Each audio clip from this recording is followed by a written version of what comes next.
My stomach sounds like an old house. It is settling like there are ghosts inside of me. Did you eat? No, I had my coffee, but I don't usually eat breakfast. Oh. So I don't know what's happening. You're pooping. It's just, I don't have to poop. Your insides are pooping. Yeah. Hey, if this moves its way along, I apologize for your bathroom. It's fine. I don't feel bad. It's just chatty.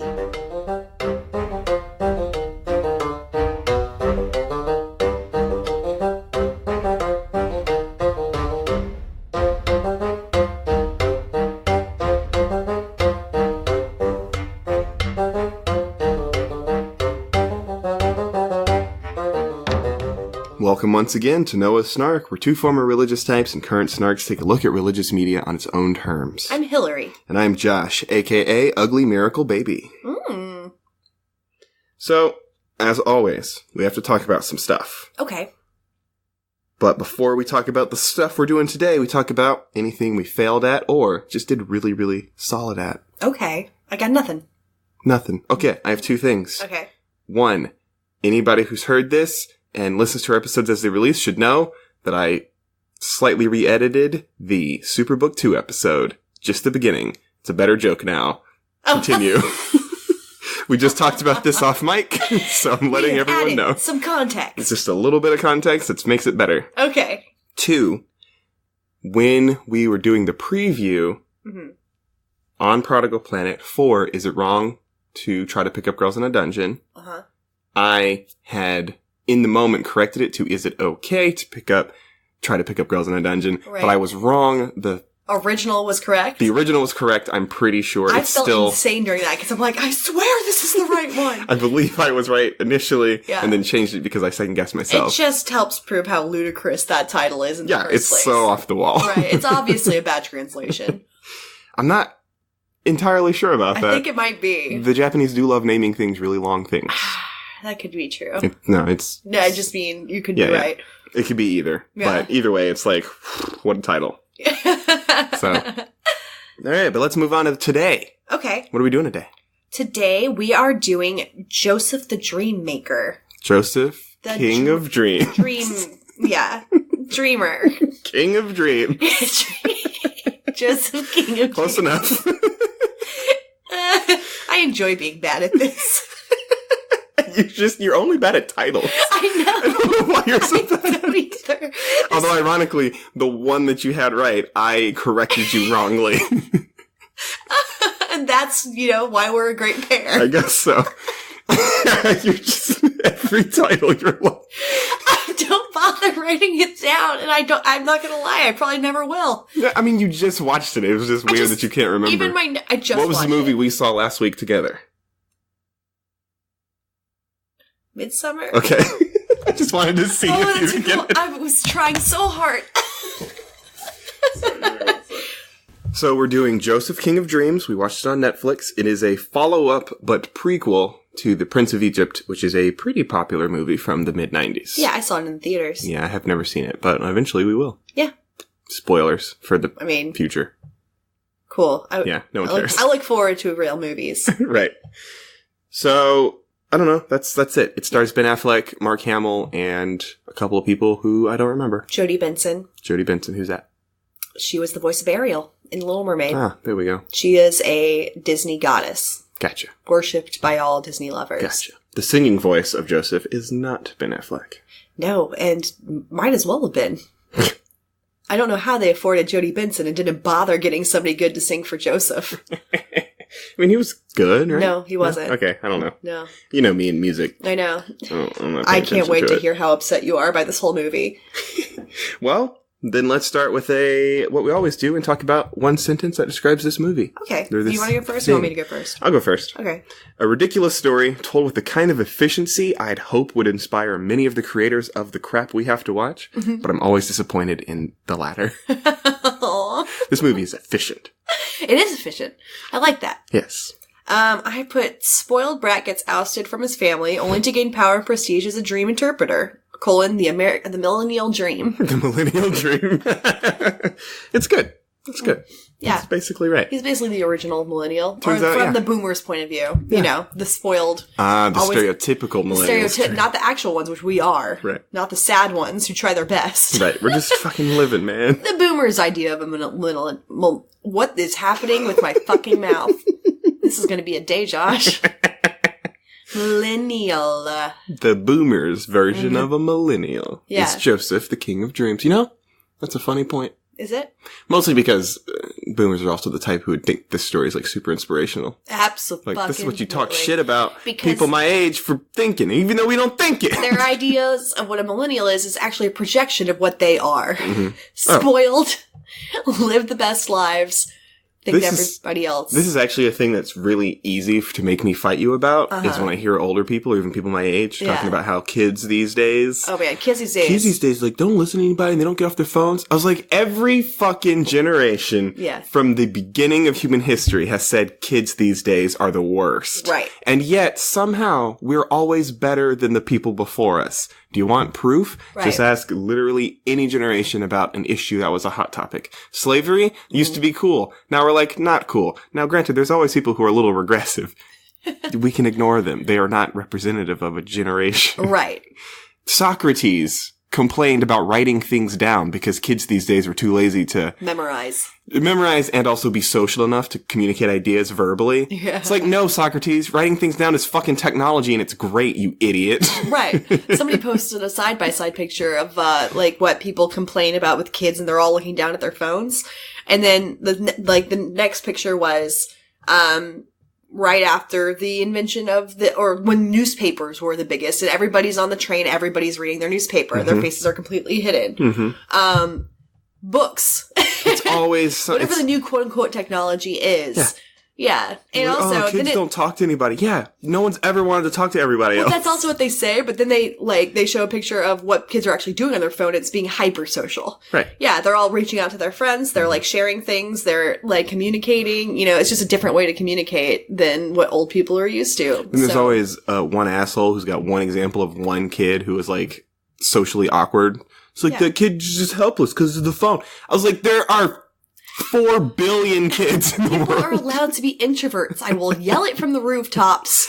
Like, okay, that kid had a bad time in an interview. Right. What about the other kid who came in right after and got hired? You fucking idiot. Yeah, and I'm not You're so lie. stupid. Let me be the first of our generation to say, the kids coming up, I'm really excited about them. Oh, yeah. I think they're great. Yeah. The next generation, we are the sad generation in between two generations. We are the lost generation. But the people coming up after us, those kids got it going on. Oh, yeah. Yeah. They're going to fix it. They're going to fix it. Hopefully. I'm going to be sitting in a ditch somewhere voting for them. I thought you meant sitting in a ditch after the purge. Basically. That's what I'm saying. I won't be able to afford to live anywhere. I'll be in a box, but I still have my voting rights. We hope so. All right, let's go. So let's talk about the movie itself. And it starts off with a disclaimer, because Christians are a little hypersensitive sometimes, especially in the 90s. Snowflakes. So they just want to let you know that while some artistic license has been taken with the events of the story, the filmmakers believe that it is true to the essence of the story, so just calm the hell down, okay? Just be fine. It was smart of them to put that out there. It's true. Kevin Smith did the same thing in Dogma. Correct, but his was hilarious. His was, like, more... tongue-in-cheek. Yeah, but still, they were just like, I know you guys get... just calm the fuck down. Right. It's a movie. And it's still, like, God's real, okay, whatever. Yeah. Move on. So, a bird flies through the air and it squawks as we catch up with Jacob, waiting for yet another of his children to be born. But this one is considered very special because his current wife, Rachel, was supposed to be barren. We're using old school terms. Barren. Yeah, I wish I was barren. Hey, you can fix that. I know. It's expensive. So anyway, Jacob is consoled by Judah, the oldest son, about, everything's going to be fine. It's just a baby. But this is Jacob's miracle baby, so he's a little nervous. But obviously the baby boy is delivered and we're done with that. It's pretty simple. A song guides us through. This is the first song of this. Lots of songs. Yeah, it does not bode well. A song guides us along the journey of Jacob and his wife. Sort of, it starts with like, you used to be barren or whatever. Now there's a baby. It's terrible. Oh, it's awful. It's so bad. But it guides us through that. And then they're blessed by God to have a child after all. It's a pretty familiar story. I initially thought this was Abraham and Sarah, but it was Jacob and Rachel. I had to figure it out. But the kid is named Joseph, of course. Rachel does not get a say in his name. He just picks him up. He's like, "This is Joseph." Ha ha. And she's like, "I'm still bleeding. I am pushing a placenta out of me right now." Placenta. And you're just talking about this fucking name. So the same song that taught us about their formerly childlessness. Yeah. Shows us Joseph grow up. And it's basically, all the songs in this fucking thing are narrative, basically. They are, which is what we were dreading. Not narrative in the way that I truly loathe, where it's like dialogue and stuff that you're supposed to retain. Right. But it's just like, here's what's happening on screen. It's a song. Still talk singing. Yes. To a degree. But we show Joseph growing up, and at one point, there's a scene where he's clearly supposed to be a kid of some type, like maybe a teenager. Mm-hmm. But he's completely got the proportions of a grown-ass man. Yes. But he's still like 3 feet shorter than Jacob. Yeah. And it looks hilarious. Honestly. The bodies in this were constant fodder for comedy for me. Mm-hmm. Did you notice that most of the nipples are in their armpits? No, I did not. Armpit nipples is the first thing I wrote down. All the men are shirtless for pretty much the entire movie, and the male nipples are so far out to the sides. No, yeah. I couldn't stop laughing. That's funny. I laughed. The first body thing for me was like, he's a grown man. Right. But he's just it's like 2 or 3 feet smaller than the grown man. I'm like, why? It's like that's not what kids look like. No, but it's like those kids that are like bodybuilders as basically infants. Mm-hmm. They have the weirdest proportions and like full muscles and whatever. Yeah, that's what he looked like. Kids don't have adult proportions because they're literally growing into them. Like even like when you're like 17, you're pretty much grown. But like this age was supposed to be like a smaller in between. Yeah, like 13 to 15. Right. He doesn't look like a grown-ass man. No. He should not have that body. He'll have like arms that are too long or his hands are too big or something. Right. But this Young was just Hercules. This is just a shrunk drawn. I guarantee you this is just a shrunk down model of adult Joseph. Like they just shrunk it down and were like, he's a kid now. It's like, that's not what kids look like. Have you never seen a child? Like any child? Right. The animation was not super great. Even people who are grown but aren't like normal adult sized for whatever reason. Like me? No, I mean, but like, like that are clearly shorter, like dwarves or whatever. Right. They don't have the same proportions. It's not how it works. I mean, there is like a type of dwarfism that is just like perfectly proportioned. Yeah, but I haven't seen that one. Really? That sounds awesome. Yeah, it's different. Just because it's interesting. Like, it is interesting. That's cool looking. Yeah. How'd you do that? Maybe you just got shrunk down by life. Right. Like little Putians. Yeah, like the shitty model in this movie. Shitty model, yes. All right, sorry, let's go on. Okay. The musical accompaniment tells us that he's just brilliant and talented. He's not quite as large or as strong as his other brothers, because he's got 11 of them. But he accomplishes as much as them or more by being... That is a nightmare household, by the way. Oh, yeah. Fucking 12 boys / men. Mm-hmm. Nope. Mm-hmm. But he always does better than them, or at least as well, by being ingenious, He can't catch a fish with a single... I don't know, he caught like a bunch of fish, or he, carved a line in a river so he would go this way to do something. He's smart. He understood irrigation at a young age. Yeah, he's smarter than the others, even though he's not as physically capable. But he's also the only one being educated. So is he smarter? Or is he just treated really special? Yeah. But as an adult, he is gifted his famous coat. And though this is definitely not Technicolor, and I bet it's not even a dream coat by design. It doesn't look like that at all. It could have been so much more special. They tell us that it's rainbow colored. Yeah. They say it. They do. Twice, at least. Yeah. This is my cool rainbow coat. It's like, it's blue and gold. It's blue and gold. That's not rainbow. No, I was so... Gold isn't even in the rainbow. I was pissed off by that. Honestly, it was irrational how angry I was. That's why I immediately said this is not Technicolor. No. It's bet you not even Dreamcoat. It's just a regular ass coat. Seinfeld did a better job. Remember that episode? No, I don't. Kramer gets a hold of the Joseph I vaguely remember this, from Broadway and wears it throughout the show. I think he uses it. I might be combining with another episode, but I remember him doing some sort of pimp situation with it. Yeah, that's the one I'm thinking about. Yeah. That might not be the coat. I think it might be a separate episode, but in my head, that's how he's walking. He's walking down the street like that, though. I'm thinking of the pimp coat. Yeah. Because that's what I was thinking of. Which still, Seinfeld was a great show. Yes, it was. Too bad that guy ruined his career by being a weird racist. Yeah, I don't care. Oh, no. Not sad about him. Just weird, but that's how he went. Michael Richards. Yeah. Then can you imagine if that had happened now? He'd be like a bajillionaire. Yeah. Because people are weird now. Actually, you're probably right. He'd be a Trump supporter. He'd have to be a Trump supporter just because that's his whole fan base. Just like people would have been like, so he just, said weird racist shit for no reason. Is that just the way? Everyone's so sensitive. Yeah, people are so fucking weird. I know, I fucking hate They're getting weirder. Right now. All right, but this one song has really taken us on a journey because we've seen this man grow up and get his not rainbow coat. And he sings now about how he's been told his whole life that he is special and he is smart and he is somehow set apart. Yeah. Rules and limitations don't apply because he is a miracle child. I hate him. Oh, yeah. He sucks. He is puntable. He can't be harmed, and he's wrapped in rainbow. This is when they say, this is my rainbow coat. It's right. Like, it's not. It's blue. I'm using my eyeballs. It doesn't even change color. No. Like, the gold kind of flickers, and that's the most you could argue it's rainbow if it, light had an effect or something. Yeah. But it's just a blue coat. They clearly didn't invest in it, despite the fact that it's the point. Shit ain't rainbow. Anyway, Joseph is amazing, and he's better than everyone else, and this, predictably, pisses off his mini siblings. Yeah, I'm on their side. Absolutely.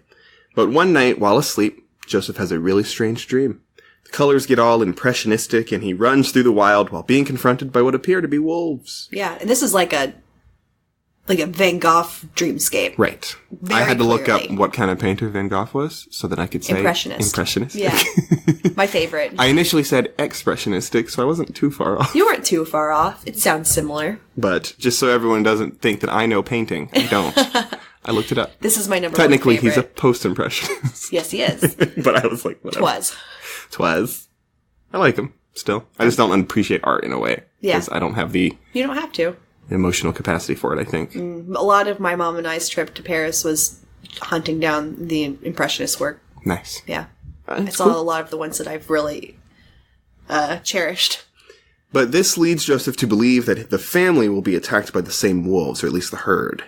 And so he, sort of wakes everyone up because he's in a start. He's like, wolves. Yeah. But everyone assures him that this is not the case, and it's just wolves. Everything's going to be fine. It's just a weird dream you had. You're going to be okay. Mm-hmm. But since he woke everyone up, Jacob, their dad, is like, well, all the kids are up already, so you may as well get out in the field. His parents do not understand the separation they're creating between his olders and his youngest son. Not remotely. Not at all. I blame them for the majority of this. Mm-hmm. Yeah. And especially because Jacob clearly has a favorite son. It's Joseph. Yeah. And it's Joseph. They are sent to the field, whereas Joseph has just gotten an early start. Next book. Yeah. Like, here's a thing to read. Yeah. And he's like, even Joseph is like, oh no, I want to go out with them in the field and work hard. Right. And he's like, nah, you're a smart fella. You don't do that. You're a miracle baby. You're my favorite. You're the special one. Yeah, it's 100% the parents' fault. If you have a spoiled brat of a child, it's because the parents spoiled them. I'll make one argument for Rachel. Oh, she's not a part of this at all because she's a woman. Not, right, yeah. She's not allowed. She, in fact, in this scene, and this is the thing I was going to say next anyway, persuades Jacob to let Joseph join them in the field. He's like, he can take a day off of scholarly stuff. Yeah. Let him go do some work with his hands. Yeah. And Jacob's let him get a callus, goddammit. Yeah, and Jacob's like, oh, fine. So Rachel is actually noticing, but like you said, she's the woman, so she doesn't really get a strong say. Right. She didn't name her child. She doesn't get to decide how they're raised. No. But she at least pushes back a little bit. She's trying to keep these people together. Right. So Joseph goes to join them after all, begrudgingly from Jacob, of course. He's excited. And he, sees his older brothers. We're only going to name one. It's Judah. Yeah. He's the only one that matters. He's got a couple others with names, but who cares? Yeah. But he joins them, and they're clearly resentful right from the start. Reasonably, because again, this is maybe the first time he's probably ever helped them. Could maybe leave the coat at home for a day. Yeah, you're still in the desert. Your special pretty coat out to do hard labor with your brothers is not the best choice. But they basically, a fight starts right away. And, they're like, you got us woken up early and now we're really tired. But Joseph says, Maybe you're tired because you were out all night. That's right. I know all about the women and the drinking. He's not good. He's not good fitting at this. in. No. And then Judah's like, don't you fucking say a thing. He's like, I don't say anything to father, but there's a lot he doesn't know, which is basically a veiled threat. Yeah. It's like, God, you came here to try to get along with these people and then you ruined it immediately. He's so much for being the smart one. Yeah, you're so stupid. He's socially retarded. Oh, damn it. I said that word again. Socially what? He's socially inept. There you go. But eventually some semblance of peace is made because Judah offers to let him watch the flock while they go off and do some other work. Mm-hmm. And so we cut to when he's watching him and he's like, where'd everyone else go? And then he sort of looks over a cliff and they're just hanging out in the lake. Right. They're chilling. They're having fun. Swimming. So they tricked him basically. And he's like, oh, you guys tricked me. It's so bad. And then when he's headed back, wolves do show up. Mm-hmm. And he begins to be attracted by wolves. He takes one of the little sheep or lambs and he runs away with it. And they get chased by wolves and eventually he's cornered by them. But Jacob comes out of nowhere and swipes him with a big walking / beaten stick. Yeah. I'm just assuming Jacob's been behind a bush watching him this whole time. He was there and ready. Or just like sitting in a tree, just worried. Yeah. But, helicopter parenting, the original. When he beats the wolves away, they eventually, relent. Jacob asks where the other brothers are. And Joseph, I guess somewhat reasonably, kind of just like, oh, they went swimming. That's why I'm by myself. Right. Like, it's hard to cover for them because you don't know where they are. Right. So like, oh, they're right over there, but they're not over there. Then you look like a fool. Right. Boo-boo the fool. There was no lying he could do here to save his brothers. So he sort of has no choice but to confess.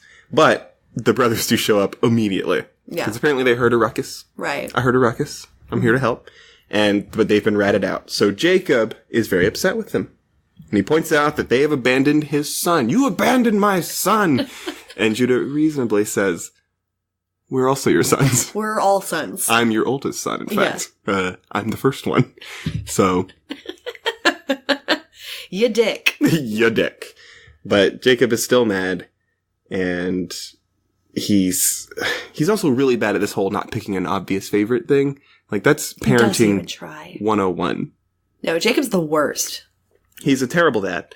But another dream is had, and this time it shows all of Joseph's brothers and even the stars themselves bowing down to Joseph. Yeah, that's not how I interpreted that dream. It looks like they were just like trying to give him wheat. I didn't even actually see it. But I was writing notes. Oh, so gotcha. When he told us what happened, I was like, I believe it, whatever. Well, what actually happened in the dream was... I saw they had wheat, yeah. They all brought wheat to him. He's in the center, and they're all circling around him. They all have a big thing of wheat that they plop down and it falls forward, so I guess they consider that bowing down. I don't know. Yeah. I guess the wheat bowed down because it fell over, because it's top heavy. But then it, goes up into the sky, and it's just a circle of stars around a single star. So it was kind of like a mirror image of the brothers around him, but no stars bowed down. They're just being in the sky. I don't know, man. Maybe that mirror image of it was supposed to be because they were bowing down and the stars are in the same formation. That's why they're also, I don't know. Whatever. Like He's so up his own ass. Yeah, he said it, so I was like, all right, that's what happened. He's the dream interpreter of the movie. And if he understood anything, like what was going on in his own family, you don't tell your brothers you had a dream they were bowing down to him. Like literally any family. Even the stars bow down to me. Like, fuck off. Somebody kick him. Nugget is asleep over here. Yeah. And his face is literally in the pillow. Oh. How does he breathe? He's fine. He breathes through his ears, I guess. Stupid. Oh, that's cute. Okay. So he tells a story about this dream that he's had, this other dream he's had. And he wakes up in a very good mood. And to be fair, in his defense, he was just in a really great mood. And then everyone else is like, what you guys so chipper about? What's going on? And then he tells them the dream. Right. So he was keeping it to himself. But I mean, he was eager to tell them, but. Right. But, they all get pretty mad when he tells them about the fact that they're going to worship him, apparently. Yeah.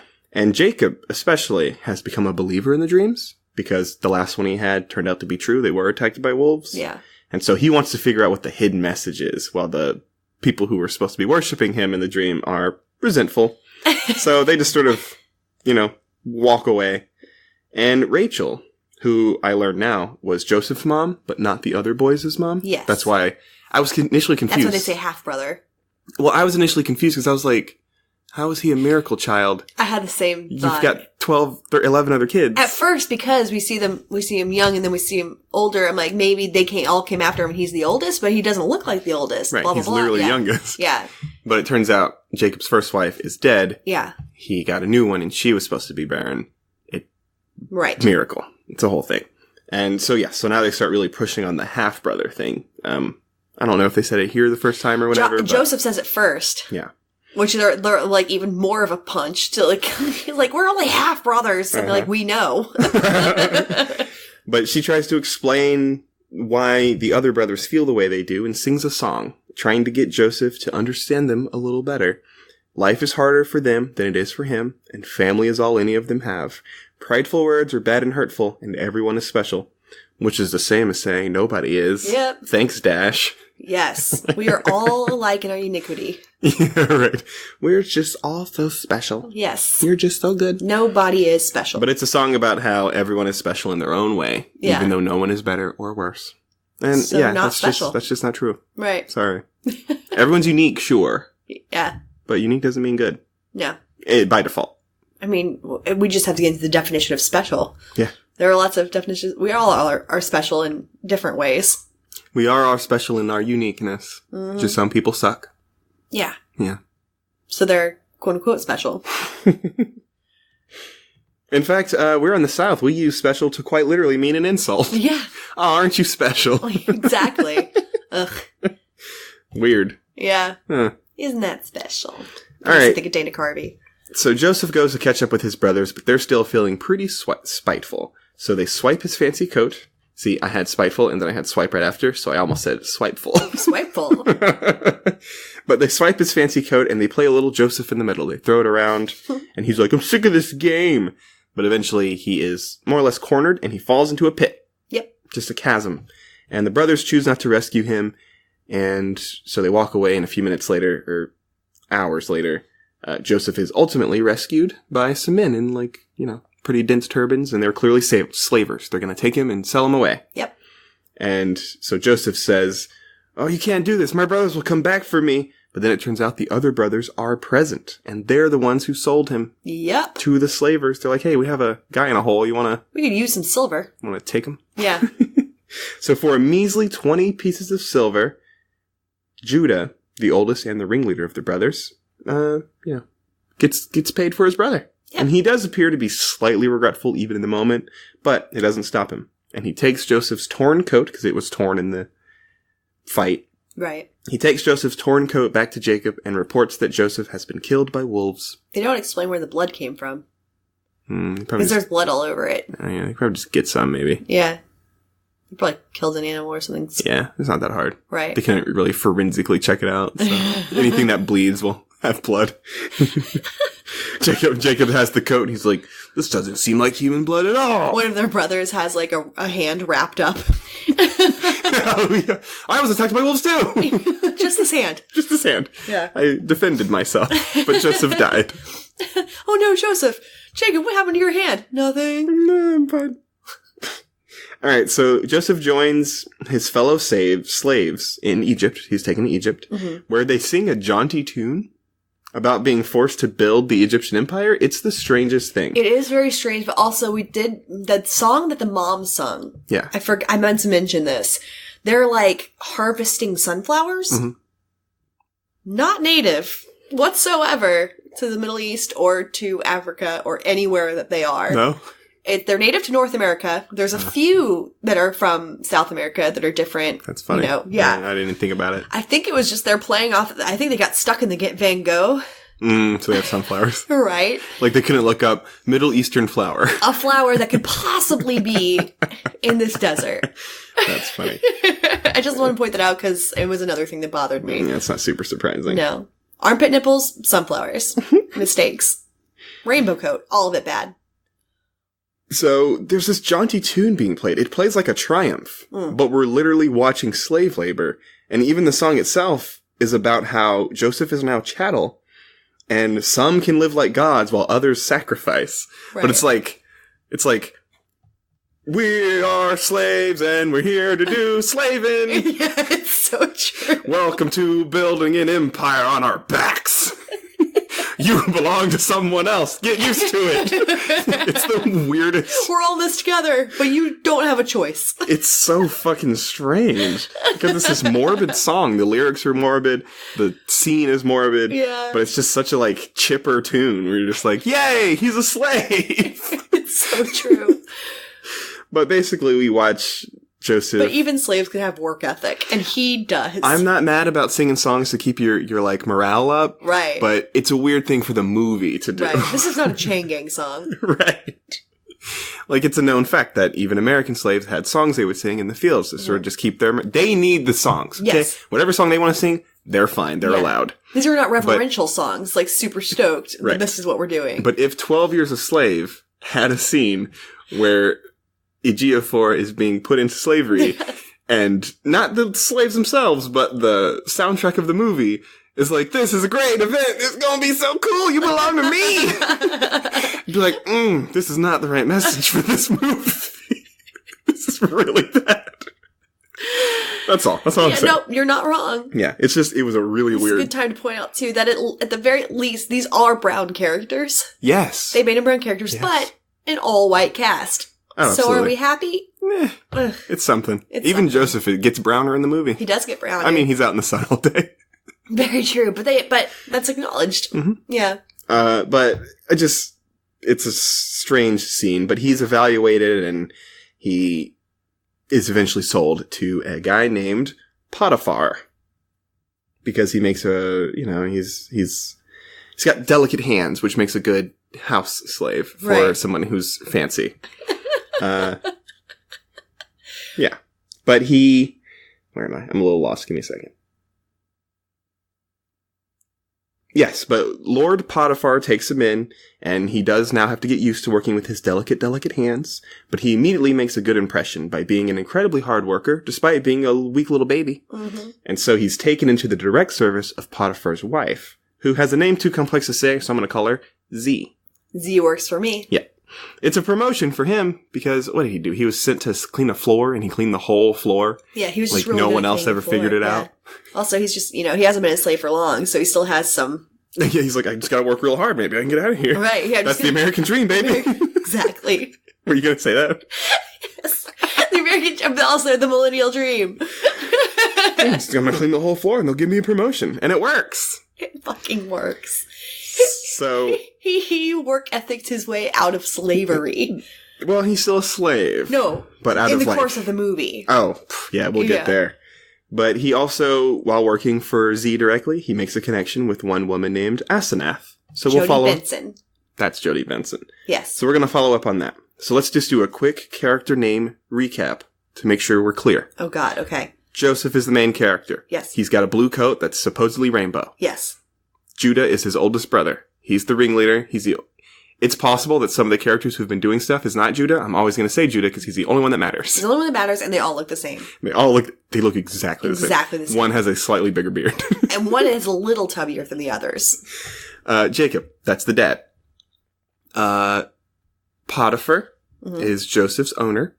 Yes. He is not like the Pharaoh, but he's like in that lineage. Yeah, he's in there somewhere. He's high power. His wife is Z. And then Joseph's lady is Asenath. Okay? Are we all clear?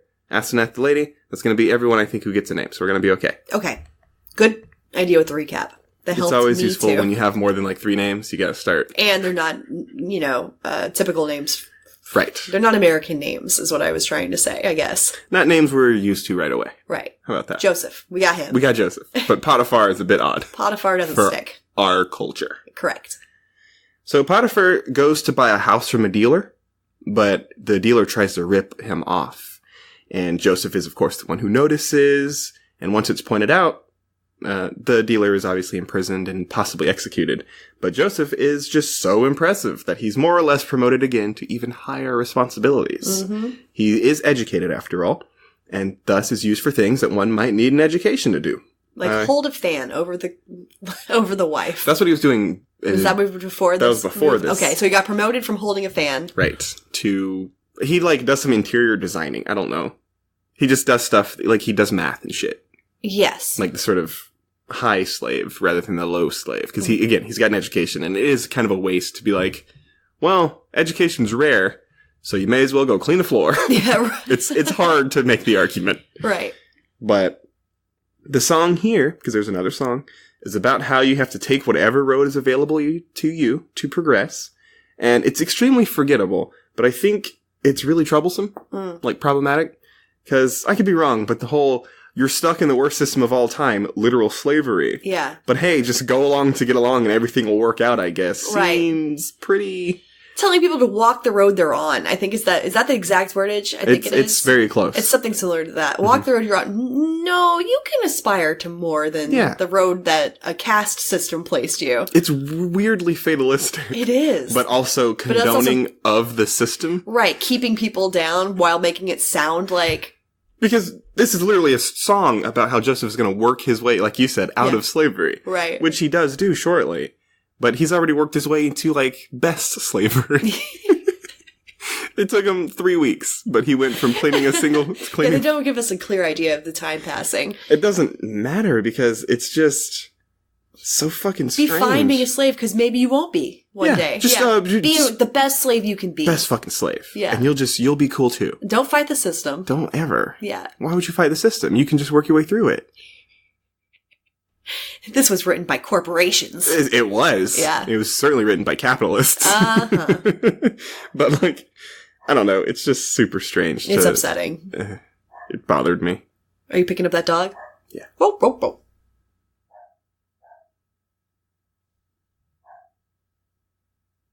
I hate that fucking dog. Is it that little Bichon Frise that they're always walking? Maybe. It's like the young girl that walks him. Oh, I don't think so. They live over here. No, this is my neighbor's dog. It's in the apartment right there. Is it in the apartment? Yeah. I've never heard that dog before. Yeah, I think it's new. I've only heard it the past few weeks. Gotcha. It only does that when, like, anybody's outside. It only does that when life is happening. When anything is happening. When it's awake. Yeah, if it's awake. It barks at me in the morning, so I go to work sometimes. Gotcha. Why the fuck are you awake? It's 3. All right, so Joseph is painting a mural of his own home, where he comes from, Canaan, when Z comes in and starts to ask him many questions about where he comes from and all that stuff, but it's in a very sultry manner. It's like, Joseph, where are you from? Tell me more about your arms. Yeah. And, he opens up his heart to her a little bit, and she tells him just how special he is. And she starts touching his body. Yeah. And tells him that she just straight up, he's like, what are you here for? She's like, I'm here for you. And he's like, no! This is very, very clear work harassment. Yes. But he tries to, run the hell away. Right. They did not have HR yet. So. But she... Joseph's a good guy, so he rejects her harshly. Real hard. Yeah, she takes it not so well. She takes it not so well because she frames him for trying to come on to her instead. She's crying. She means that literally and figuratively. Mm-hmm. He's trying to come on to me. I was like, gross. This is a kid's movie.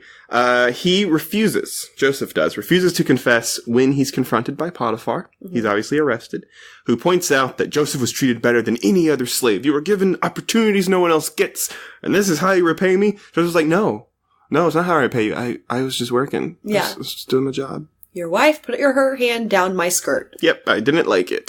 I mean, I liked it, but I didn't like it. It was an uh-oh feeling. Yeah, it was not ideal for me or anybody. I screamed for an adult and no one came. But a crying Z comes in, and she seemingly seals the deal against Joseph, because, of course, she is putting on her best performance. Mm-hmm. But he again swears he did nothing wrong.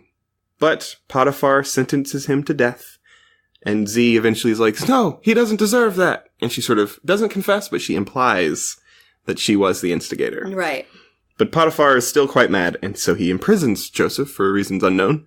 And so Z and Potiphar clearly have some things to sort out. Yeah, they do. Because Joseph is taken away, and Potiphar takes his little fancy hat off, and he's just sitting there, and he's looking at his wife, and he's like, not again. This bitch. It's honestly kind of what it's like. Yeah. Keep your hands off the slaves. Yeah. But in prison, maybe he should first. We know how slavery worked. We do. But in prison, Joseph meets the royal baker and the royal butler. and they have weird dreams too. Mm-hmm. So Joseph uses his dream interpreting gifts to figure out what they mean for them. Which he's graduated. I'm assuming that was his major in college. That should have been a joke they used.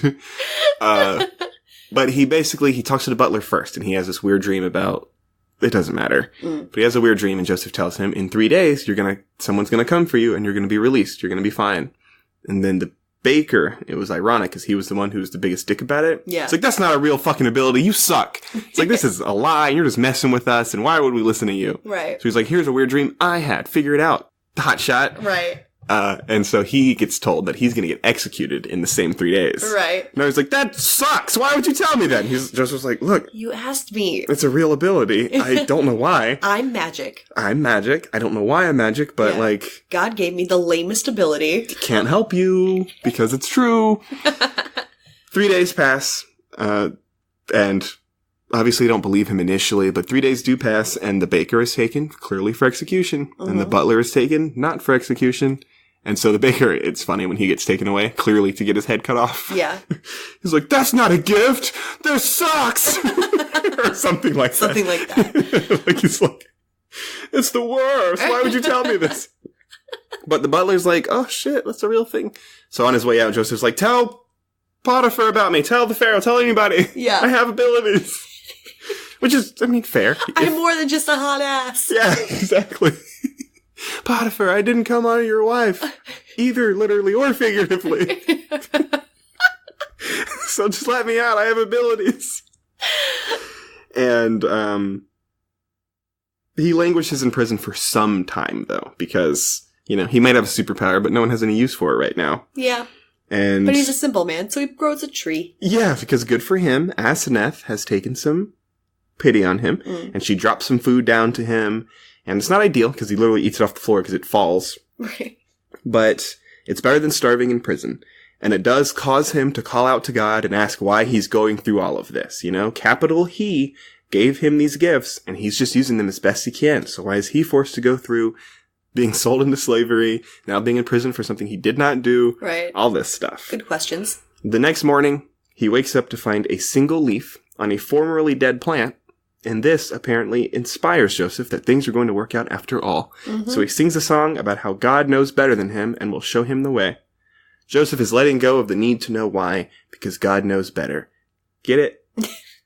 Along with the song, we watch a bit of a montage as, like you said, Joseph takes this little plant and makes it into a big tree, and it grows bigger and stronger over time. It's his little special tree. How we know that it's got to be years that passed. It's all he talks to, too. That's his best friend. Joseph is insane by the time he leaves her, isn't he? He has to be. He has to be. Yeah.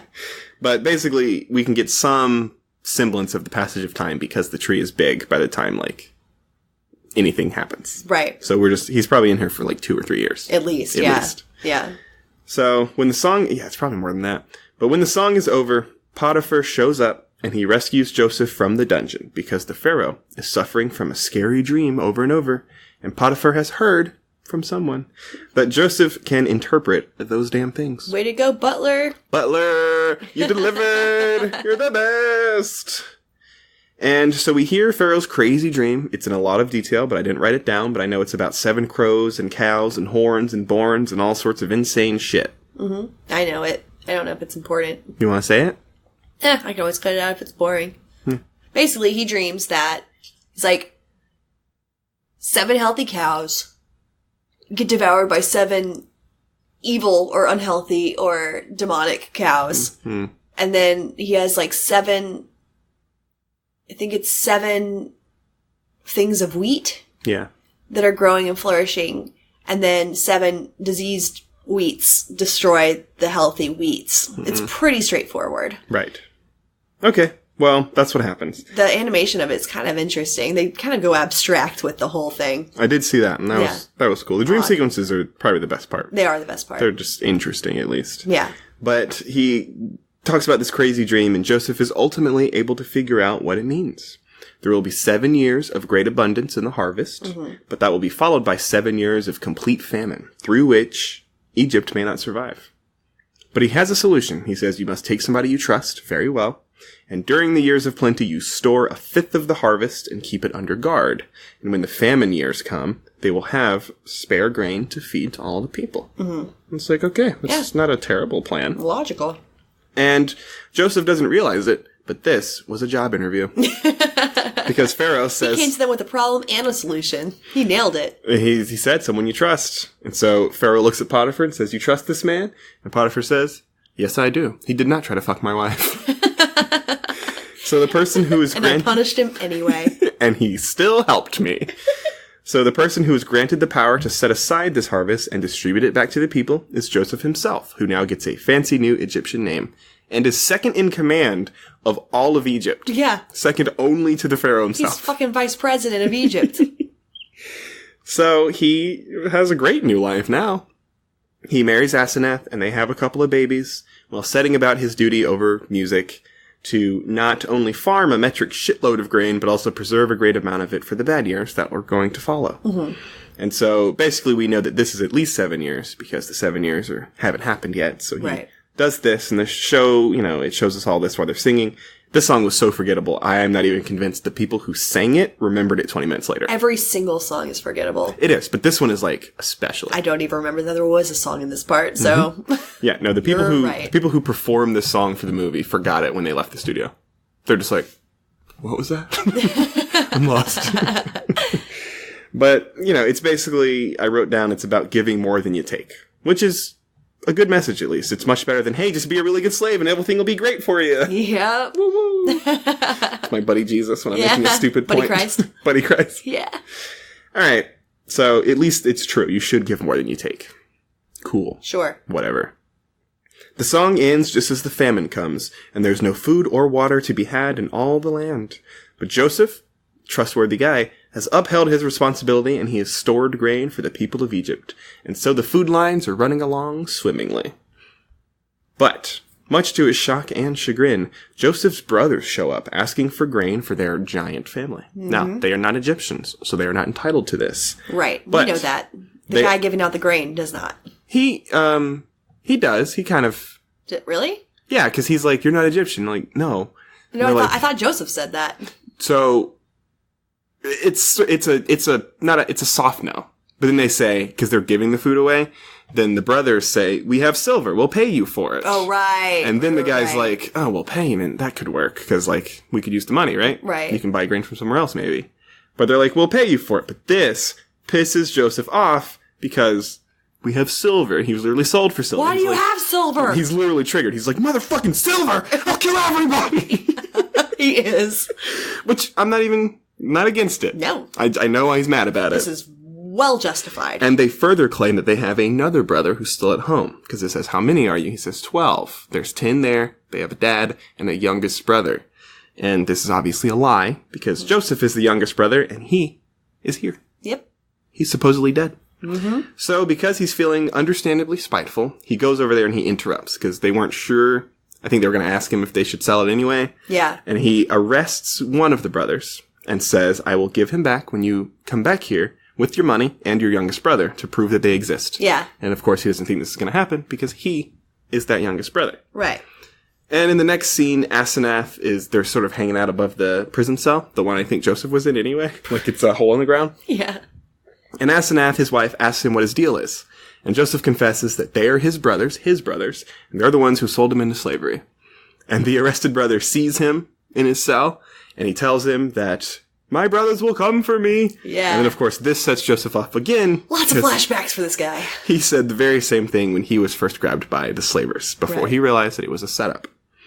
So Asenath tries to sing a song about forgiveness over a montage of Joseph processing his emotions about the situation. Yes.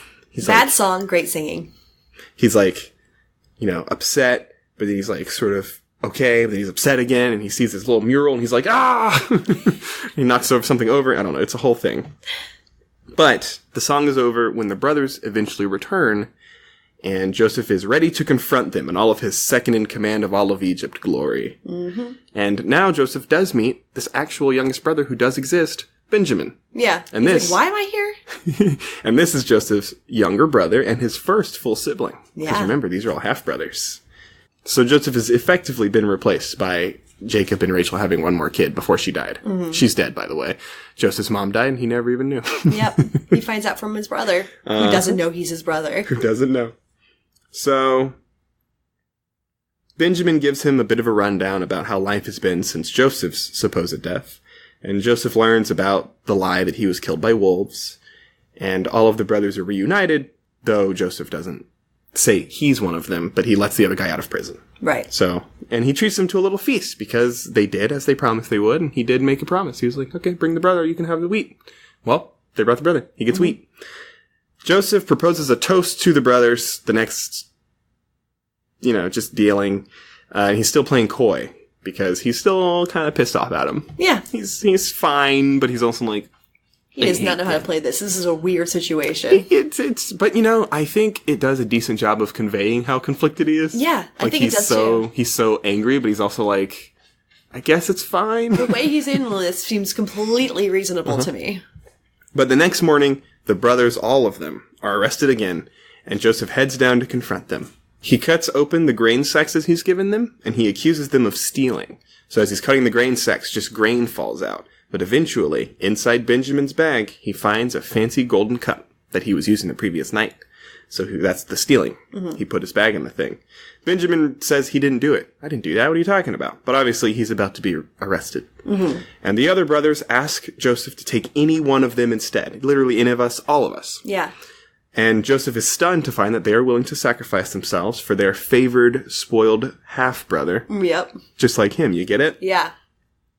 So Joseph asks why they would do this, and Judah responds that he will not make his father suffer again. Of course, Joseph presses the issue because he wants to know what's going on. Right. Because even Benjamin earlier had said, my dad doesn't even let me leave the house. He said they lost somebody before me, and he's just like, no, you stay here. This is where you live. Yeah. They can work the fields. You stay in the house. So Jacob has gone full bore with it. Right. And Judah confesses that to Joseph for the first time, he doesn't know this, that Joseph was not killed by wolves, and they sold Joseph into slavery, and they've lived with that guilt for 20 years. Mm-hmm. So if anyone should be punished, it should be all of the other brothers, because Benjamin did nothing wrong, and even if he did, that's okay. Yeah. And Joseph is flabbergasted by the confession, but mostly because it prompts him to confess his identity to them. And he says he has so much to tell them and so many questions to ask, but Judah asks one question. Can you ever forgive us? But Joseph already has. Oh, how cute. Aw, forgiveness. He says, it's okay. Can they ever forgive him for thinking that he was some sort of miracle from God? But Judah tells him he clearly is a miracle. God sent him to save their family and the entirety of Egypt, which he's already done. Yep. So he asked them and the rest of their families to join him in Egypt, to live with him now in this new place. And so Joseph now has a big old family, starting with his father and 11 brothers. Well, do you think genius Joseph actually took that into account for how much grain they have? Presumably. That's a small city he just invited into Egypt to eat. Presumably it's not going to ruin everything. Right. But it's probably not great. Yeah. There were probably some people it's not a good look for the country. There were probably some people who were pissed, but It's going to be fine, I think. They had plenty. Right. So, we'll see. Because, they weren't even, when they were giving out the food, they were like, you've got 5 people. Here's some for 4. He was like, all right, 5 people. Here you go. Yeah. 4 people. Here you go. 11 people? Oh, you're not Egyptian. Yeah. But otherwise, sure. You are a sports team. Right. But they were only not going to give it because they weren't Egyptian. Right, if it had been 11 and we are Egyptian, it's like, all right, cool. Here's 11. I'm sure they took a census before, yeah. So I'm sure they have plenty. But, or at least enough. Maybe one person dies. One extra person. Yeah. But now Joseph basically got his entire family back, except they don't hate each other this time. Woohoo! Joseph and Jacob hug a big hug and talk about how miraculous it all is. Woohoo! Movie's over. Yep. Yeah! Done. Let's talk about the best, let's talk about the worst. We're done with it. Best are the dreamscapes. Okay. I like the way they're animated. Yeah. They're very different from the rest of the movie in style. That's true. Worst. There's a series. Armpit nipples. Mm-hmm. The coat's not rainbow. Mm-hmm. I hate that the coat's not rainbow. Mm-hmm. I was looking forward to Don't refer to it as rainbow in the movie, at least. No. It's not rainbow. Right. You can say, this is my fancy coat. Yeah, it is a fancy coat. Yeah. It's just not rainbow. Jackass. Actually, that's it. Those two, I hate. Go on. My best is actually, I think the pacing is really good. Yeah. It would be better without the musical montages, of course. But this thing is a tight 70 minutes, and that's great. Honestly, yeah. Okay, I agree with you on that. I didn't hate this movie. I enjoyed watching it, and I think I would have enjoyed it less if it was a 2-hour movie. Yeah, I would have loathed strung it. along with bad music. Yeah, but I would have hated it for that. I can deal with the bad music because it's not very long. Yep, we mostly conclude the same thing. Yeah. I would probably not watch it again. No. But, like, if it was on, I'm not going to be like, ugh. It did actually inspire me to want to watch Prince of Egypt again, because I don't remember that. Yeah, it is better. From what I remember, I don't remember very well, but obviously it has to be better because that was a theater movie and this was a direct-to-video. But I just like that shit happens. Yeah. Like, shit happens quick. It's just like, oh, it's happening. Oh, it's plot. The story makes sense as much as any Bible story does. Mm-hmm. It's told efficiently. It's nonsense, but yeah. Yeah. Complete nonsense. It's not even a real magic. story. Yeah. But the worst is probably the music. But that's like a pretty minor worst, because even for someone who is known to hate musicals, it's just musical montages. And it's not the worst music that we've ever heard on this show. It's just like, oh, we're trying to pass time and like show a lot happening really quickly. Here's a song. It's not Homecoming Kids. Right. Which is that just weird trash. Yeah. The linchpin. That's the new bottom of the barrel for us. Right. Linchpin's not the right word. What am I thinking of? That'll be the thing I hold everything else up to. Yeah. Or down to. Yeah. Bar. Yeah, there's another word that I can't think of. Whatever. I'm sleepy. It doesn't matter. Okay. So yeah, the music was worse, but even then it wasn't super intolerable, because while it's happening, you can just zone out like I often did and just see what's happening on screen, and you get what you want. I actually watched this whole movie without picking up my phone. Well, except for to write my notes. Right. Yeah, I didn't play solitaire for a single second. Cool. Yeah. Alright, so let's talk about some things that are like this that people should watch maybe instead. Even though this isn't so bad. No, it's not so bad, and there's nothing wrong with watching this, honestly. I didn't really think of anything except for, I mean, Prince of Egypt was the obvious one, but we haven't watched it recently, so that could be a straight up lie. What do you have? Did you write something? I don't have something, but I just came up with something, because I always go with like an aspect of it to see what's That's like what I was it. trying to work off. So let's think about a movie or something that has musical montages. And I realized the best one is a musical montage about musical montages. Watch Team America World Police. Team America World Police is hilarious. We've totally recommended that before. Probably. Yeah. If you haven't seen it yet, watch it again. If you haven't seen it, watch it. If you have seen it, watch it again. I'm not gonna lie, anything Trey Parker and Matt Stone do, their music is the best. Yeah, actually, to the soundtrack of the Book of Mormon, I'll gold. adjust it then. Yeah. The South Park movie. The South Park movie is so good too. Yeah. There you go. Very funny. That's got music in it. In Canada. It won a fucking Academy Award. Musical comedies are funny. They are. As long as they're still not overtly, like, too musical. There's a line. I don't know where the line is, but South Park is below the line. Dude, even their OG one. Like the first one they ever put out, Cannibal the Musical. Fucking great. Well, there you go. Yeah. So that's my recommendation. Alright. Let me think if it's another really great musical that I can recommend. A movie starring Ben Affleck. The only good Ben Affleck movie. Dogma. I don't consider that a Ben Affleck movie. Because he's not the main character. Yeah. What's the one that he just did where he had autism? But he was like a killer? Gone Girl?